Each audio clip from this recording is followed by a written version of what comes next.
प्रणाम करते हैं। यदि आप ऐसा करते हैं तो धन्यवाद है। देखो, कलयुग में ध्यान, धारणा, समाधि या ब्रह्म ज्ञान बहुत कठिन है।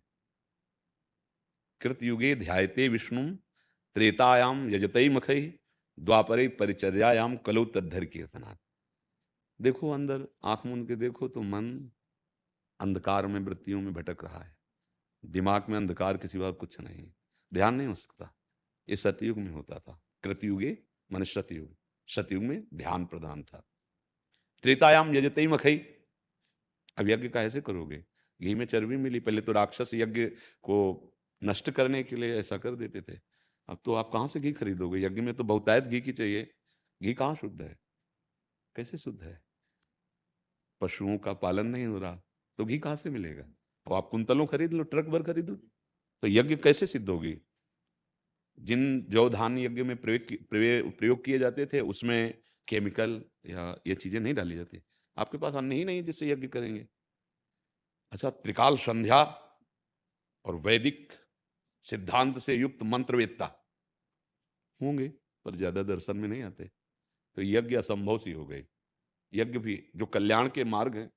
अच्छा, द्वापर परिचर्यायाम, भगवान की सेवा पूजा किससे करोगे? तरोई में भी इंजेक्शन लगते हैं, अशुद्ध हो रहे हैं। फल किसी भी ऋतु का कभी भी आप खरीद लोगे, है ना उसमें। हम कैसे भगवान को रिझाएं? हम खा के ब्रह्म ज्ञान की बातें केवल कर सकते हैं, ब्रह्म बोध नहीं प्राप्त कर सकते हैं। बहुत कठिन है। अब एक उपाय बचा है, ये कलिकाल मलायतन मन कर देख विचार। मन कर विचार करके देखो, गंदगी ही गंदगी दिमागों में फैल रही। केवल जीवन का उद्देश्य बनता चला जा रहा है इन किन प्रकार रुपया कमाना और मनमानी भोग भोगना, यही मस्ती समझी जा रही। अब देख लो कितने दिन, क्या शरीर छूटेगा नहीं? क्या यहां तुम्हारा वैभव छूटेगा नहीं? फिर जो कर्म कर रहे तुम लाद के ले जाओगे, इनको हिसाब दे पाओगे?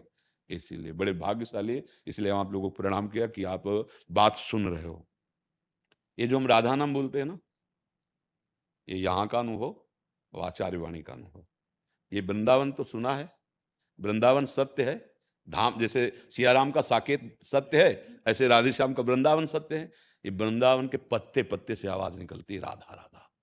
वृंदावन के वृक्ष को मरम न जाने को, यहाँ डाल डाल और पात पात पे राधा राधा। और राधा नामैव कार्यम हेनुदिन मिलितम साधना घीस कोटिस त्याज्यो। यदि राधा राधा कहने को मिल जाए तो करोड़ों साधनाओं का जो फल है वो हे हो जाए, ऐसी वस्तु तुम्हें प्राप्त होगी, प्रेम। और जो कर्म बंधन है ना, अनुल्लिख्यानंतान तदपराधान मधुपतिर महाप्रेमाविष्टम तो परम देयम विमश्रति तवैकम श्री राधे गृणति ही नामामृत रसम। अगर राधा राधा नाम अमृत आप रट रहे हो, ठाकुर जी रजिस्टर फाड़ देंगे। अनुल्लिख्यानंतान, वो अखिल कोटि ब्रह्मांडों के जज हैं, उन्हीं के हाथ में कलम है ले। हाँ, हम लोग तो कुछ दिनों के लिए है, कुछ दिनों के लिए पदाधिकारी हैं। ना पद रहेगा ना शरीर रहेगा। सरकारी आदमी हो, बंगला गाड़ी बदलना पड़ेगा, ये सब नहीं बदलेगा। ये शरीर बदल जाएगा, वो कार्य बदल जाएगा, सब छूट जाएगा। ये ऐसी कमाई कर लो कि यहां भी सुखी रहो और वहां भी सुखी रहो। अब अज्ञानी जी कहते वहां किसने देखा है? अब जैसे गांव में पूछो ना, पुलिस पकड़ लेगी तो डंडे मारेगी, जेल भोगोगे। है कौन जेल कहाँ? जब पकड़ जाते हैं ना, तब उनको पुरखा याद आ जाते हैं। हाँ है जेल और है लठ चलती है। ऐसे नरक है तुम्हारे, ना कहले से नहीं हटेगा। अवश्य में भोक्तव्यम, भगवान कह रहे कृतम कर्म शुभा। बड़ा प्यारा नाम प्यारी जू का है, राधा राधा राधा राधा। एक प्रार्थना है, जैसे कई बार हम सबसे कहते हैं, हम जिसको जानते हैं कि अधर्म है, हम बचने की चेष्टा करें। आपको सत्य कह रहे हैं, अधर्म का 1 करोड़ आपको अशांत और दुखी और परेशान कर देगा, और धर्म का 100 रुपया आपको शीतल कर देगा। हाँ, आप समाज को नहीं दिखा पाओगे कि आप करोड़पति हो, लेकिन आप इतने मस्त रहोगे जो किसी उपाय से नहीं। आप नाम जप करो, अच्छे आचरण करो, किसी से आशीर्वाद मांगने की जरूरत नहीं, अपने कर्तव्य का पालन करो, धर्म से प्राप्त धन का उपभोग करो, आप शांत हो जाओगे, आप प्रसन्न हो जाओगे। हाँ, भगवत मार्ग में चलने वाले का चेहरा बताता है, मुख प्रसन्न तन तेज विराजा कीने से रामचंद्र कर काजा। अगर भगवत मार्ग में नहीं तो हम बताएं आपको, हमारे पास तो सब आते रहते हैं। हमने अरब अरब खरबपति देखा है जिनके मुनीम रुपया गिनते उनको पता भी नहीं कितने आते हैं, लेकिन घोर अशांत, घोर अशांत। अब वो अशांति के उनके विषय जो रखे गए सामने वो बता देंगे तो आपको लगेगा कि यार क्या जिंदगी है, अशांत। आप धर्म से चलो, जिसे जानते हो ये अधर्म का धन है, उसको ऐसे डरो जैसे सांप आ जाए ना, तो पहला काम होता है भागना, बाद में विचारना, नहीं होता? पहले होता झटकना, दूरी। ऐसे डरो अधर्म के धन से। यद्यपि ये बात प्रिय नहीं लगेगी, क्योंकि अब जैसे आप वकील हैं, तो अच्छा धन वही देगा जो इसका केस बिगड़ा हुआ है, मतलब गलत है ना, तो वो पूछेगा इन वकीलों में श्रेष्ठ वकील कौन, बोले हो तो जितना रुपये आप कहेंगे हम देंगे, हमें जिता दो। जो सही चल रहा है वो ऐसा नहीं बोलेगा, वो ऐसा नहीं बोलेगा।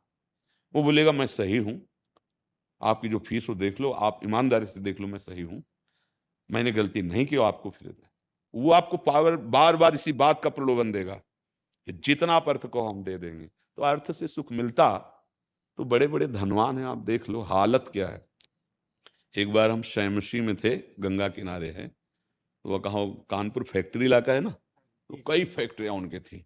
शाम के वो आए थे, हालत उनकी जो थी मस्तिष्क की, भोगा शक्ति की, उस समय तो बच्चे ही थे नैष्टिक ब्रह्मचर्य में, देख के घृणा हो गई थी कि क्या धन, क्या ये वैभव, पशुवत जीवन, ये क्या जीवन, इसी सुख के लिए मिला, ये तो पशु भी भोग रहे हैं यार, तुम दिव्य बनने के लिए आए हो।